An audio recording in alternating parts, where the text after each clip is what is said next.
We'll get started. So the way we're going to do this, Q&A is John and I will we'll introduce ourselves, but John and I will speak for about half an hour, I guess Q&A style, and then we'll take questions from the audience. So my name is Farhan Thawar. I'm the VP of Engineering at a company called Pivotal Labs. And to my right here is Jon Oringer, the CEO and founder of Shutterstock. And we're going to have a Q&A, go through the Shutterstock story. And if you guys have questions, we'll take those as well. So welcome, Jon, to Northside Innovation. Cool. So why don't I start off with, let's start from the beginning of Shutterstock. Why don't you tell us the story? The story I heard was that Shutterstock started with no VC funding, $50,000, and obviously grown into a massive company. Why don't you walk us through that story from the beginning? So I was a programmer, and I was creating these small software products out of my house, selling them on my own. One was a pop-up locker, and I was selling thousands of these every month because in 1997, 98, pop-ups were pretty annoying, and no one else was solving them. So I would market to, it was a freemium kind of offering, and you could download the thing for 30 days for free, and then it would stop working. And for 30 days, you would not have any pop-ups, and all of a sudden, out of nowhere, lots of pop-ups. And then I would try to market to you.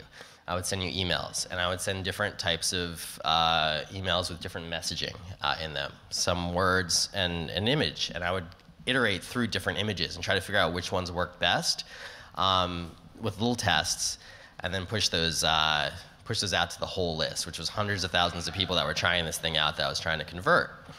And so I realized that by changing these images, I could kind of tweak the conversion rate, and very small differences in the conversion rate made a big difference in how many people were buying this thing. So I sort of became this online marketer.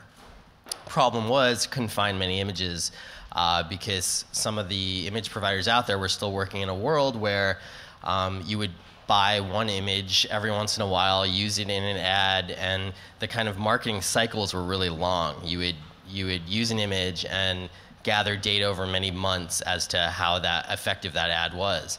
On the internet, you find out in 5 seconds. So I wanted a new image every 5 seconds, couldn't find them.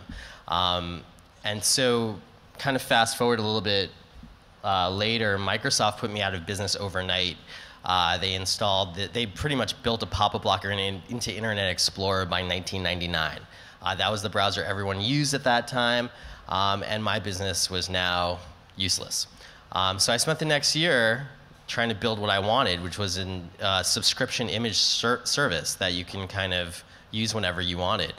And I didn't have either side of this business. I didn't have the images, I didn't have the buyers. So I went out and I shot the first 100,000 images myself. Are you a photographer by by interest? Or? I am a hobby photographer. Okay. I still am today. I like shooting, but I'm by no means a professional. And my photos today probably would not get accepted, actually. To your own, to Shutterstock, you mean? Yeah, there's some still up there. They're hard to find. And yeah, so what happened was, I put these 100,000 images of really bad stuff that I was shooting all over the place all year on a website, and people from companies I recognized were starting to download them, like big companies, agencies, all sorts of stuff.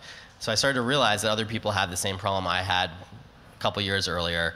I wasn't able to keep up with demand, so then I opened up the Shutterstock platform to anyone who wanted to shoot, and I would pay per download. And that kind of started this marketplace dynamic and kind of fueled what is Shutterstock today. And did you have to figure out interesting licensing schemes so that your images could be used? I think that was one of the key things that you had to kind of figure out back then, right? Yeah, well, when I was marketing the software, I would run into issues like you can use this image in the United States, but it can't leave the United States. And on the internet, what does that mean, right? People from all over the world visit your website. So this kind of rights managed licensing scheme for images that all of a sudden was the only thing out there, all of a sudden didn't make any sense to an internet marketer.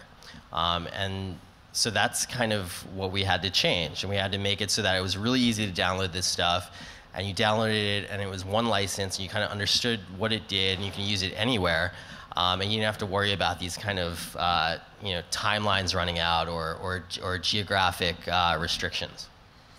And so, as this site is getting traction, folks are downloading images, when did you decide, like, figure out, one, that this is a business, and then two, that you needed to, like, hire somebody to help you? Like, what was that turning point? Well, it was pretty much from the beginning, because even with the first 500 images I put up on the website of everything I find around me, my morning coffee or this chair right there against a brick wall, everything I shot was kind of getting downloaded, and I needed people to keyword this stuff for me, and I couldn't keep up with everything. So I started to hire people that would help me find things to shoot. That was the first thing. Then I would hire people that would stay in the office and kind of get the photos uploaded from wherever we were so that they can keyword them. And then I started to, as I started to get other photographers into the system, we started to hire other reviewers and lots of tech people, because we were processing thousands of photos at once and lots of keywords and getting searches from all around the world. And even a few years in, we translated the site into many languages. So we were moving really fast and hiring lots of tech people and lots of different people every time we wanted to scale to the next level. And so were there key technical hurdles you have to overcome to have a site work that way, with the tagging, the storage, the downloads, the SEO? Were there key technical things you had to figure out, or was it early days still and there was a lot of easy wins there? No, it was completely new. I mean, this kind of processing massive amounts of content in this distributed way didn't exist. Our photo reviewers today, we have dozens of them. They're all around the world, and they do all of this from their homes, right? So we pay them every time they review a photo, and we had to build a system where they can log in from anywhere and review photos, and we had to design it in a way where, today we review 60,000 images a day easily. Tens of thousands of images come in every single day. We choose which ones we want. And along with those images is a ton of metadata that drives all the SEO, drives our international search algorithms, and drives the kind of look at and feel of the website also. So we're constantly making improvements on all this stuff, and it never gets easy. It wasn't then, and it's not today. So as somebody, who's running a business, you're hiring folks, you're getting a lot of traction, you're probably getting some attention around the business.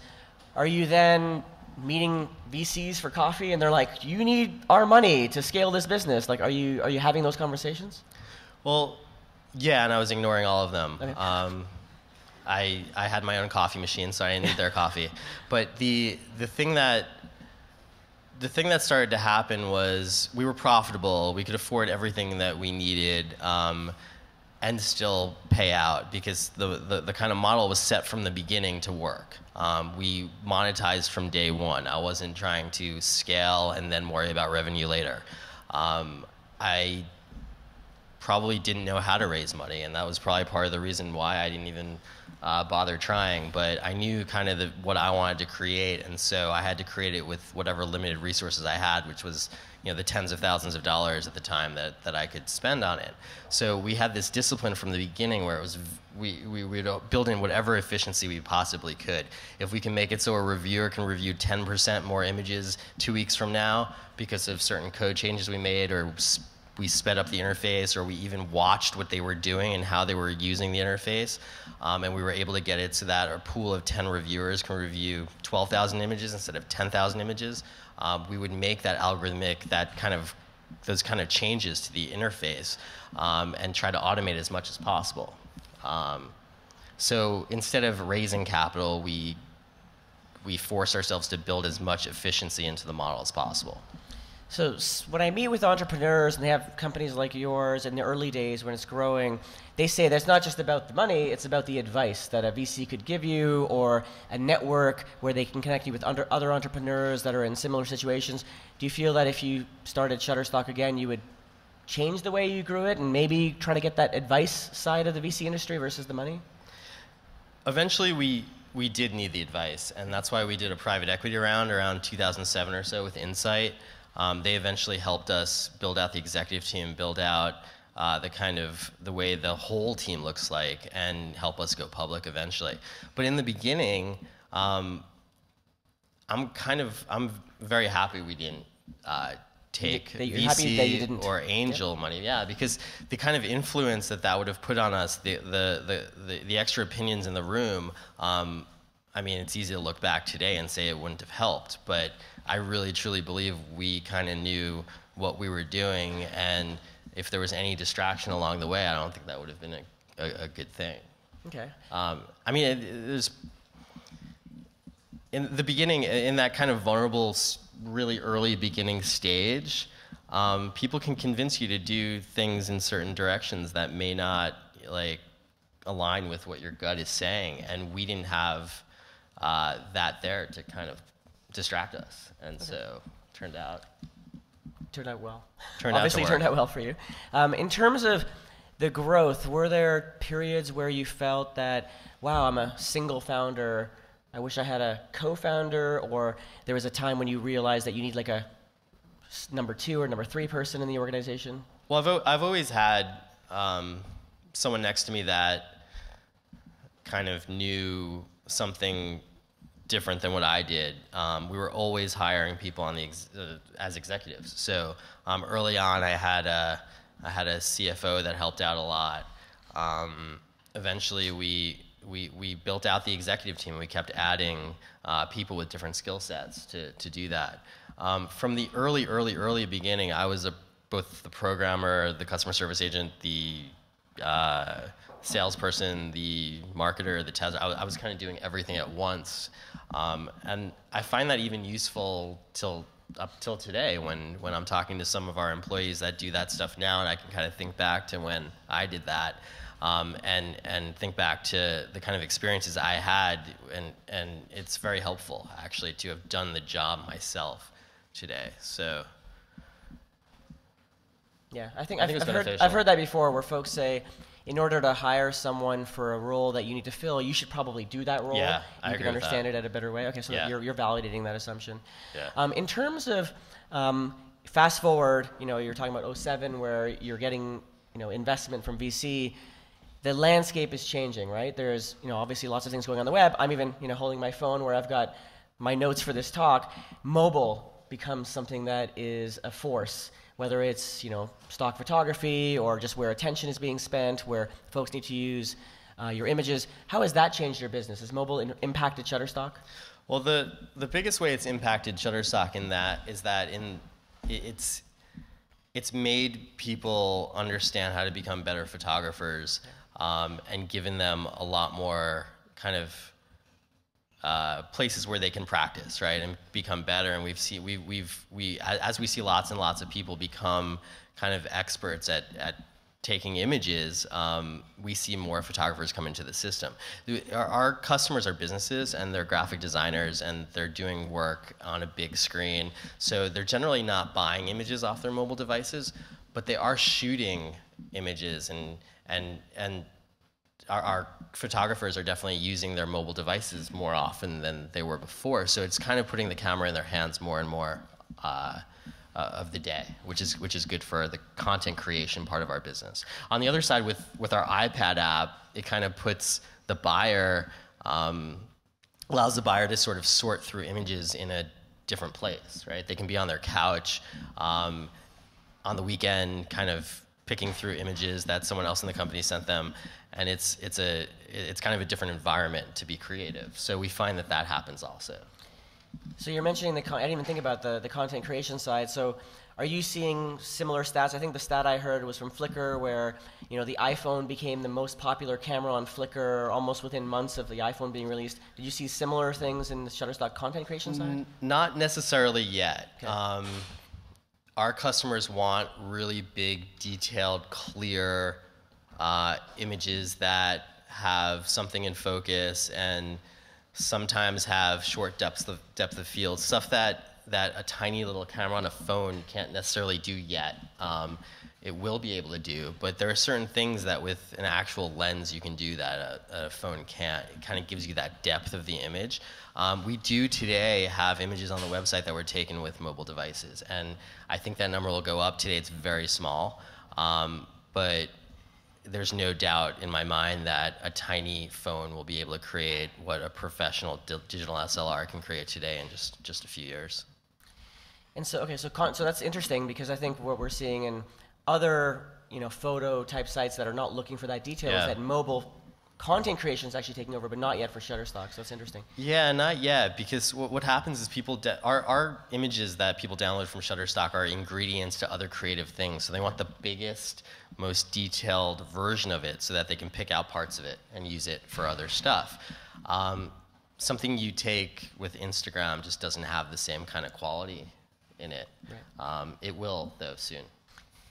And so, similar to the changing landscape of like desktop to mobile, are you seeing a changing landscape of the types of images people are taking? Like, were there types of images that people were taking 5 years ago that no longer are interesting to content, like people who are buying the content? Yeah, imagery is. I mean, over the past 11 years in the business, it's changed, and so we see the same kind of trends that everyone else sees kind of show up in the images, and it happens actually in different places all over the world, which is pretty cool to see. We have the site in 20 different languages, and we sell to 150 different countries. Most of our business is actually outside the US. A lot of it is not in English.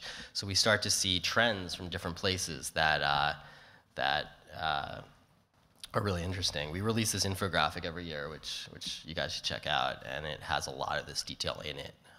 So what's an example of something that is recent in photography that we maybe would not have seen a few years ago? Instagram filters have gotten people excited about the kind of high contrast and the kind of combination retro slash high contrast look that people are starting to get used to and want to start to use in advertisements and want to start to use professionally. A lot of people use illustrations off of Shutterstock. And this stuff's constantly changing, and it changes every month. Yeah, that was interesting. So the filters, I never thought about that as a tool that potentially people would want to buy something pre-filtered. So there was an interesting article in Wired about a month ago around an initiative Sheryl Sandberg is pushing forward. And so the idea started around, if you look, I don't know if it, they don't talk about Shutterstock specifically, but if you go to stock photo sites and you do a search for women, you would see these young women, no wrinkles, in these interesting settings that potentially could be construed as not actually depicting women in real life, right? There was also talk about, if you do a search for Arab, you would see terrorist type images. So the stock photography industry is being looked at as a place where potentially you're not capturing real women in real places. And I think Sheryl Sandberg went out and said, she's starting a campaign to get 2,500 real pictures of real women, and in brackets said, with wrinkles. So, how is Shutterstock, looking at that as a way to further, her cause of real women in real pictures? Yeah. So we have 60,000 photographers around the world, and it's part of our job to educate them to create as diverse content as possible.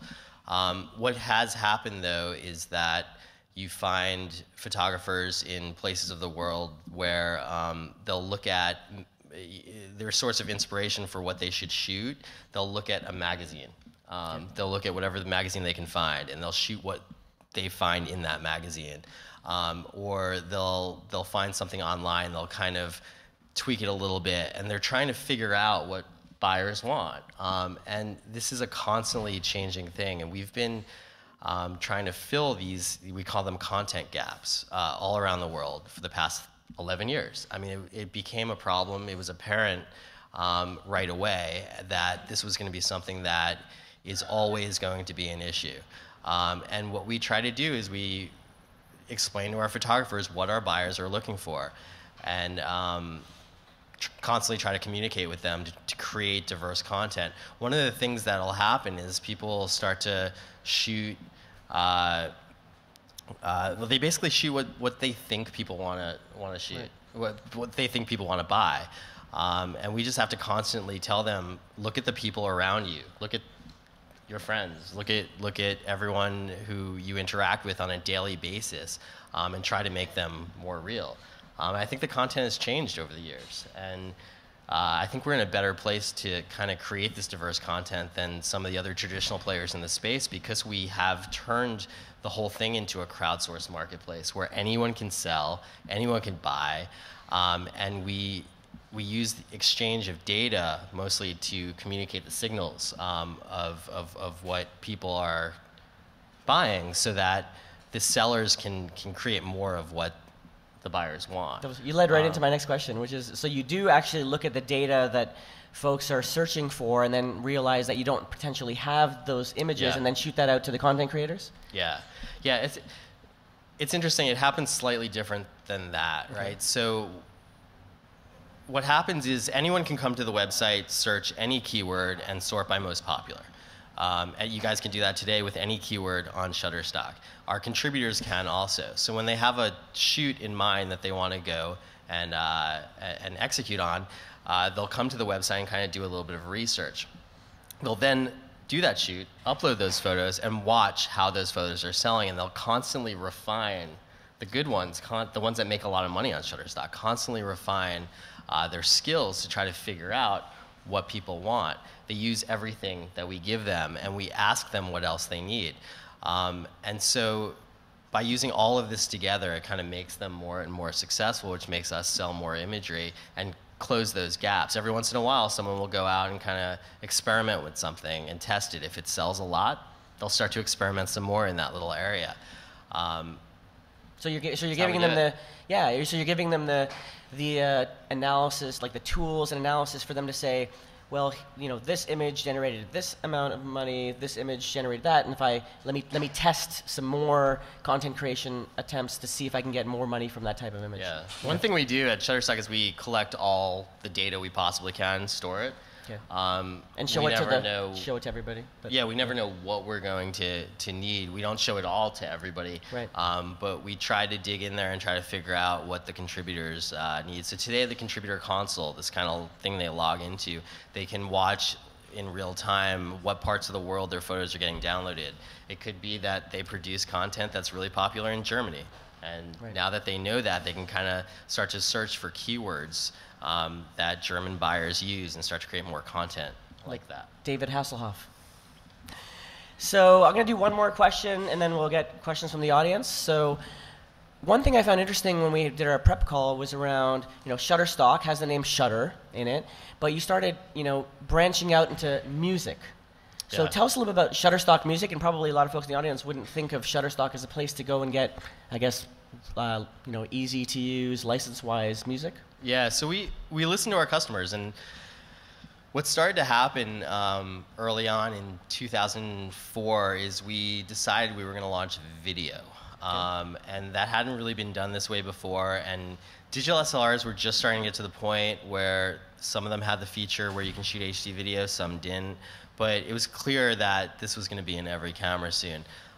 So the same thing that was happening with photography, where more of these devices in more people's hands produces more content, they kind of iterate and get better and better and better, we believed would happen with video also. So it took a little while, but we solved that network effect, and today big motion pictures use Shutterstock video in their movies, and you guys see that stuff actually all the time out there. I was just watching the second season of House of Cards. We're in the credit roll of every episode for season 2. So like background music? Video. Background video. So explain that a little bit. How would it appear? So we don't know exactly where it's being used, but one example of a place it could have been is where the cars are moving really fast, kind of the time lapse in the beginning with the Capitol building in the background. Someone with a GoPro could go out and shoot a 4K clip without getting any permits, stand in an intersection for about 15 minutes and get what would cost like stop tens motion. of thousands of dollars for a real big production to do. We want to solve this with audio too. There could be some band somewhere in the middle of nowhere that's producing music that sounds like it's from the 80s that some advertiser wants to use in a TV advertisement for whatever they're selling. If we could connect those two people, if we can get that music cleared, get it onto a website, allow the college band that's doing this for fun to monetize their hobby, just like we did with images early on and with video early on, then we believe we could be one of the first business-to-business music marketplaces. Nobody has really nailed that yet. That's cool. Yeah, I wouldn't even have ever thought of Shutterstock as a place to get that, or even that maybe a scene transition could be something that someone, like a Hollywood production, That's exactly to get off how of we're Shutterstock. Yeah. Cool. So why don't we start with some questions from the audience? People have questions? I'll just repeat it in the mic. Yes.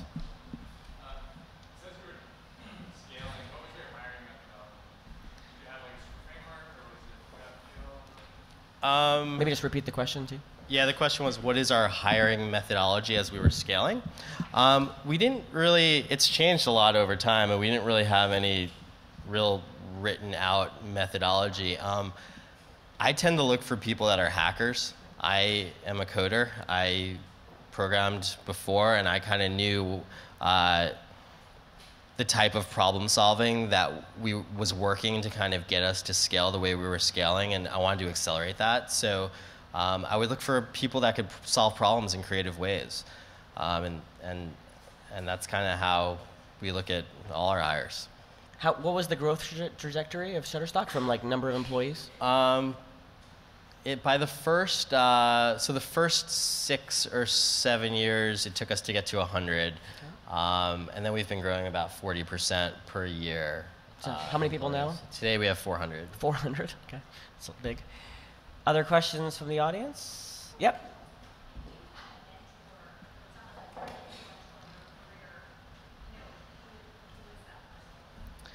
Do I have a mentor? I early on didn't. Today I have a few, but early on I kind of just went with my gut. I was kind of afraid to ask too many people what they thought of what I thought actually in the beginning, because I didn't want to be steered away from the kind of thinking that I was headed towards. But as we started to get to a point where we're going public, and those are definitely, or we're adding, we're going from 100 people to today 400, those kind of things. I started to look toward the private equity firm that we brought on Insight. Jeff Lieberman is someone who's helped us a lot. Before we went public, I listened to a lot of quarterly calls for other public CEOs that I respected, and other internet companies that I respected. So that kind of stuff. I'm sure the next question will be, why go public? Like, why? I mean, you're profitable. Yeah. You had private equity money in. If you didn't need any money, you had advice. What was the reason? The reason was I didn't want to do another private equity round, actually. And we didn't have to, but in order to kind of bring in a new level of expertise, or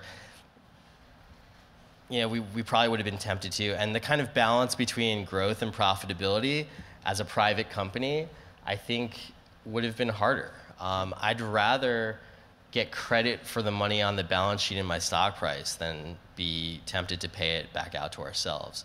That was one thing. Another is that it kind of raised our profile a bit. We were kind of under the radar. So by going public, it kind of allowed us to accelerate our large media, bigger agency business. I like being a public company, actually. Cool. I'll see if anybody else is interested in questions around that. Question in the back there? Yep. Yeah. I'm not actually from Brooklyn or even New York. And it has been argued here several times that Brooklyn is the coolest place in the world. And New York is the best place to do ventures. You're in the media business, which is a cluster for New York. Why is New York such a great place to do that? So, yeah, I actually do think New York is a great place to both start a company and to have a tech company. I wound up starting it here because I'm from here, and I kind of like it here. I didn't want to go anywhere. The company's not in Brooklyn. It's in Manhattan.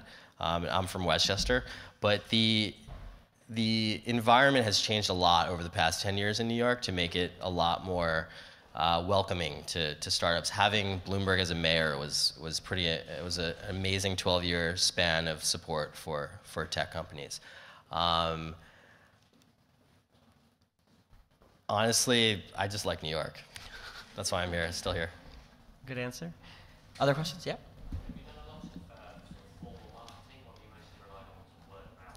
Oh, we do a lot of marketing. From the very beginning, it was all marketing. We started with Google AdWords, and kind of ramped up. Today we spend tens of millions of dollars a year on marketing. Last year it was something like $50 million. So mostly super analytical spend, search engine marketing, and some other types of content marketing. We do social media, that kind of stuff. Where's good for content marketing? For content marketing, it starts with our blog and then kind of gets repurposed from there. We also go to other kind of design places on the web where people write about design and offer to kind of commingle content with them. If you can catch someone's attention for a while, it's pretty valuable. Yep. What was the biggest change going from like 10 people to like 50 people to 100? The biggest change in adding people, well, the biggest change was that going from around 50 or so, I had to let go of a lot of stuff, which I would do kind of on my own. I had to get used to kind of being involved in the details and continuing to be involved in the details while I was still delegating. So an example of how I do that today, where I still stay involved with the product, even though we have 400 people, is that for every business unit, which we have about 6 now, whether it be music, Shutterstock, Offset, our higher-end image library, Big Stock, our lower-end image library, Skillfeed, our learning marketplace. For every business unit, I spend a half hour every week with the product owner and select people that change from that group. And we kind of go super fast through everything we did last week, everything we're going to do next week, and how we're going to iterate our way to a better product a week from now. Cool. Sounds very much like agile, right? Agile approach. Yeah, to it's weekly iterations. It's agile. Yep. Cool. Yep.